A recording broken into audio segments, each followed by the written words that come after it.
फिर से आप सभी दर्शकों का आपके अपने स्टडी मेंटर यूट्यूब चैनल पर हार्दिक स्वागत है। आज के वीडियो में हम आपके सामने लेके आए हैं कक्षा 10 हिंदी की जो पुस्तक है उसके गद्य खंड में मतलब जो क्षितिज आपका क्षितिज का भाग जो है उसका चैप्टर नंबर फर्स्ट और चैप्टर नंबर सेकेंड करने जा रहे हैं। इन चैप्टरों के टाइटल हैं नेताजी का चश्मा और बाल गोविंद भगत।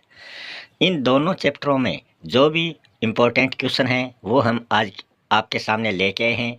इन क्वेश्चनों को तैयार किया है जो सेवारत शिक्षकगण हैं उनकी टीम ने, और ये क्वेश्चन जो हैं ये बोर्ड एग्ज़ाम की दृष्टि से आपके लिए बहुत ही लाभदायक रहने वाले हैं। इन क्वेश्चनों को आप याद करिए और बोर्ड में अच्छे अंक प्राप्त कर पाए।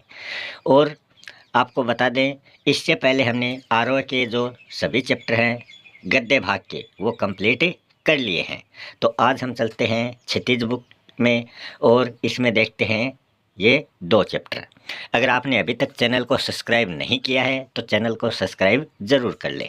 चलते हैं पहले वाले पाठ में, नेताजी का चश्मा।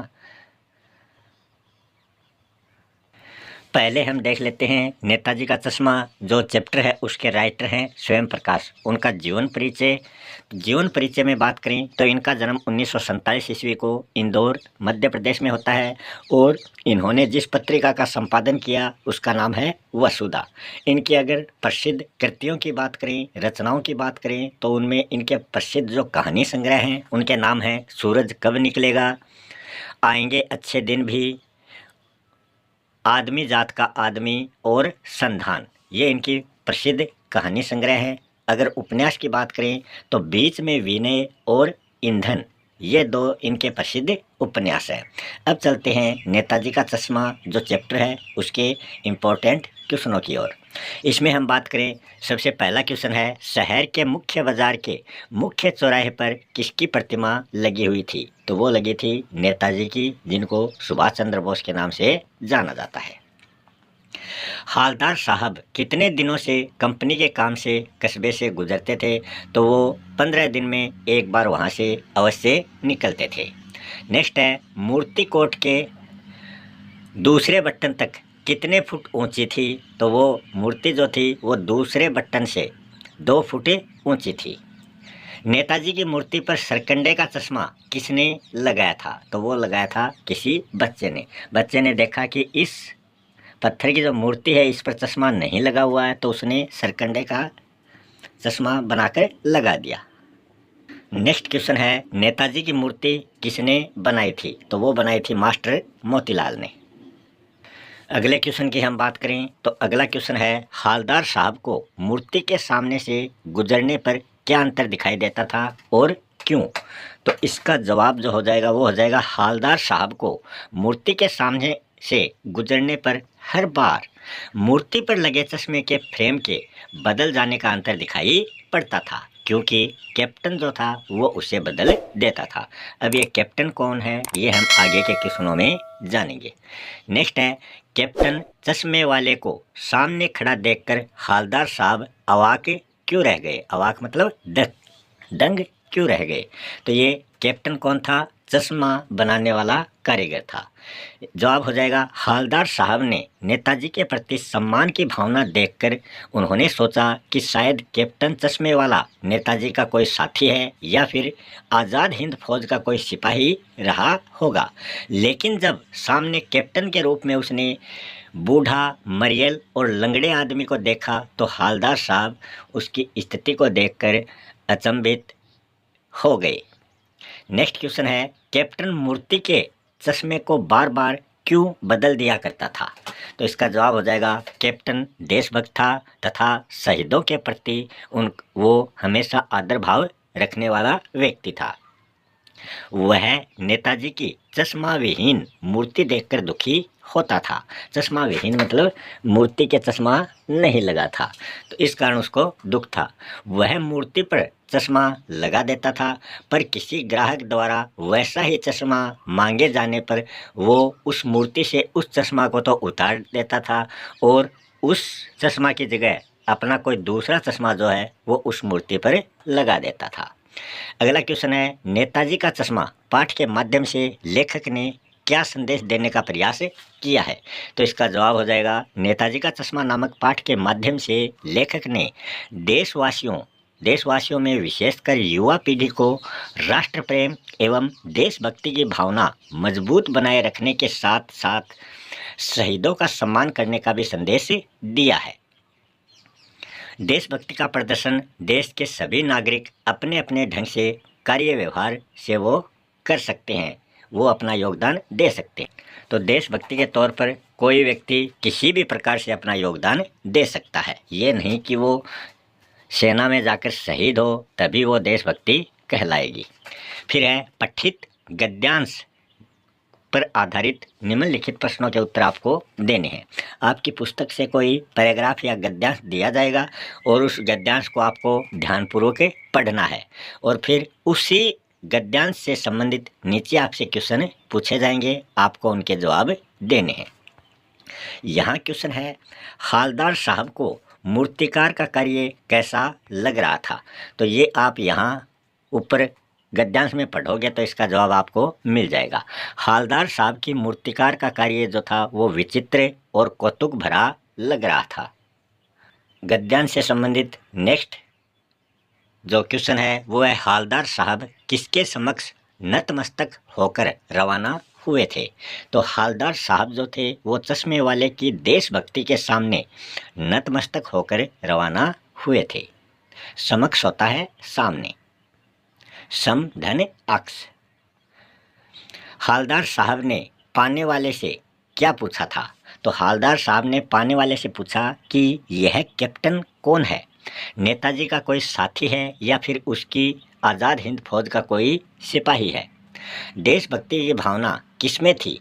देशभक्ति की भावना जो थी वो दिव्यांग चश्मे वाले में थी, जो कि नेताजी की मूर्ति के चश्मा लगाता था। अब हम चलते हैं बाल गोविंद भक्त चैप्टर की ओर। इस चैप्टर के रचयिता जो हैं वो हैं रामवर्क्स बेनीपुरी। पहले हम इनका जीवन परिचय देख लेते हैं। 1899 ईस्वी में इनका जन्म बेनीपुर गांव जो जिला मुजफ्फरपुर में पड़ता है, और ये मुजफ्फरपुर जो है ये बिहार राज्य में पड़ता है। और इनका जो देहावसान है, देह धन अवसान, मतलब इनका देहांत जो हुआ था वो 1968 ईस्वी में हुआ था।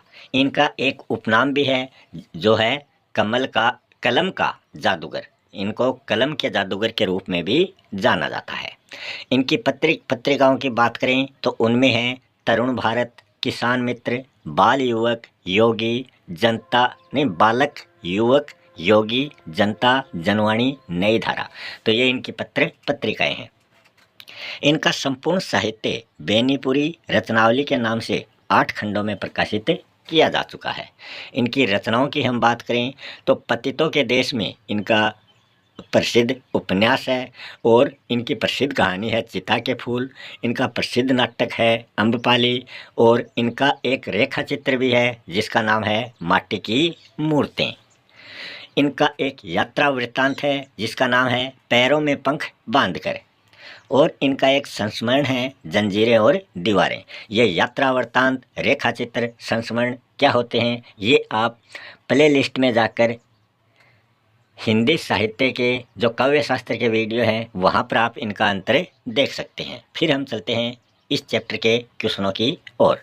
पहला क्वेश्चन है इस चैप्टर का, बाल गोविंद भगत पाठ गद्य साहित्य की कौन सी विधा के अंतर्गत आता है? तो ये रेखा चित्र विधा के अंतर्गत आता है। बाल गोविंद भक्त के बेटे को मुखाग्नि किसने दी थी? तो वो दी थी पतोहू ने, उनके पुत्र की वधू ने। बाल गोविंद भगत अपने खेत की पैदावार कहाँ ले जाते थे? तो वो कबीरपंथी मठ में अपने खेत की सारी पैदावार ले जाते थे। पूर्वाई शब्द किसके लिए प्रयुक्त हुआ है? तो पूर्वाई शब्द जो है ये हवा के लिए प्रयुक्त हुआ है। नेक्स्ट है, बाल गोविंद भगत कौन सा वाद्य यंत्र बजाते थे? तो वो हमेशा खंजरी वाद्य यंत्र का प्रयोग करते थे। खंजरी एक प्रकार का वाद्य यंत्र है। अगला क्वेश्चन है, बाल गोविंद भगत किस प्रकार के व्यक्तियों को अधिक स्नेह का पात्र मानते थे और क्यों? बाल गोविंद भगत जो हैं ये कमज़ोर, असहाय, बीमार, गरीब आदि प्रकार के व्यक्तियों को अधिक स्नेह का पात्र मानते थे। उनकी समझ में ऐसे आदमियों को ज़्यादा प्यार व देखभाल की ज़रूरत होती है। नेक्स्ट क्वेश्चन है, लेखक द्वारा बाल गोविंद भगत की संगीत साधना का चरम उत्कर्ष किस दिन देखा गया था? तो लेखक को उनकी संगीत साधना का चरम उत्कर्ष जो है वो उस समय देखने को मिला जिस दिन उसके पुत्र का देहांत हुआ था। वे अपने पुत्र के देहांत वाले दिन सामान्य ग्रस्तों की तरह विलाप न करके सबके सामने बैठकर तल्लीन होकर भक्ति के पद गा रहे थे। नेक्स्ट क्वेश्चन है, बाल गोविंद भगत अपनी पतोहू को रोने के बदले उत्सव मनाने को क्यों कह रहे थे? भगत का मानना था कि व्यक्ति की मृत्यु होने पर उसकी आत्मा अपने प्रियतम परमात्मा के पास चली जाती है। विरहिणी आत्मा का परमात्मा प्रियतम से मिलन आनंद उत्सव की घटना होती है, इसलिए वे अपनी पतोहू को रोने के बदले उत्सव मनाने को कह रहे थे। नेक्स्ट क्वेश्चन है, बाल गोविंद भगत को साधु क्यों कहा गया है? विस्तार से इसका वर्णन आपको करना है। तो इसका जवाब हो जाएगा, खेती बाड़ी से जुड़े गृहस्थ बाल गोविंद भगत साधु जैसा जीवन व्यतीत करते थे, क्योंकि सरलता, सत्यनिष्ठता, कर्मशीलता, परोपकार, ईमानदारी, निस्वार्थता, सामाजिक आकर्षणों में निर्लिप्तता, काम, क्रोध, मोह और लोभ का परित्याग, यही सच्चे साधु की पहचान होती है। यह सभी गुण बाल गोविंद भगत में देखने को मिलते थे। सांसारिकता के त्याग और पूजा अनुष्ठानों के आडंबर से भी कोई साधु नहीं बनता। इसी कारण भगत जी जो हैं वो गृहस्थ होते हुए भी एक प्रकार के सच्चे साधु थे। आगे दिया गया है, पठित गद्यांश पर आधारित प्रश्नों के उत्तर आपको देने हैं। ये गद्यांश आपके पाठ्य पुस्तक से दिया गया है, इसको आप ध्यान से पढ़ें और नीचे इससे संबंधित कुछ क्वेश्चन आपसे पूछे जाएंगे, आपको उनके जवाब देने हैं। जैसे पहला ही क्वेश्चन है, गद्यांश के अनुसार किस फसल की रोपनी हो रही है? तो गद्यांश पढ़ोगे तो आपको पता चल जाएगा धान की रोपनी वहाँ पर की जा रही है। अगला क्वेश्चन है, समूचा गांव कब खेतों में उतर जाता है? तो आषाढ़ की जो रिमझिम बरसात होती है उस समय समूचा गांव जो है वो खेतों में पहुंच जाता है। आषाढ़ की रिमझिम में बच्चे क्या प्रतिक्रिया करते हैं? तो बच्चे धान के पानी के भरे खेतों में उछल कूद करते हैं, अर्थात वो किलोल करते हैं। भगत खेत में रोपनी के साथ क्या कर रहे हैं? तो बाल गोविंद भगत जो हैं वो खेत में रोपनी के साथ साथ भजन भी गुनगुना रहे हैं। इसी चैप्टर से एक और इम्पोर्टेंट गद्यांश यहाँ पर दिया गया है, तो इस गद्यांश को पढ़ें और नीचे इससे संबंधित जो भी क्वेश्चन हैं वो हम देखेंगे। इसी प्रकार के क्वेश्चन आपसे एग्जाम में पूछे जाएंगे। लेखक बाल गोविंद भगत के घर क्यों गया था? तो लेखक जो था वो बाल गोविंद भगत का बेटा मर गया था, इसीलिए कुतूहलवश लेखक उसके घर चला गया था। कौन सी बात अपनी ओर से सबका ध्यान खींचकर ही रहती है? तो वो बात है मौत की खबर पर अपनी ओर सबका ध्यान खींचकर ही रहती है। जिस किसी को भी मौत की खबर के बारे में पता चलता है तो उसका ध्यान उसी तरफ आकर्षित हो जाता है। लेखक क्या देखकर आश्चर्यचकित हुए थे? मतलब पुत्र की मृत्यु के पश्चात भी भगत द्वारा किए गए जो भी क्रियाक्रम हैं उनको देखकर लेखक आश्चर्यचकित हुए थे। तो क्रियाक्रम देखकर। नेक्स्ट है, भगत जी के बेटे के शव के पास बैठकर, भगत जी जो थे वो अपने बेटे के शव के पास बैठकर क्या कर रहे थे? तो भगत जी जो थे वो बेटे के शव के पास आसन लगाकर गीत गाए चले जा रहे थे। तो इस प्रकार आज के ये अपने दोनों इम्पोर्टेंट चैप्टर जो हैं ये कंप्लीट हो चुके हैं। अगर आपने अभी तक चैनल को सब्सक्राइब नहीं किया है तो चैनल को सब्सक्राइब कर लें ताकि आने वाले वीडियो की सूचनाएं आपको तुरंत प्राप्त हो सकें।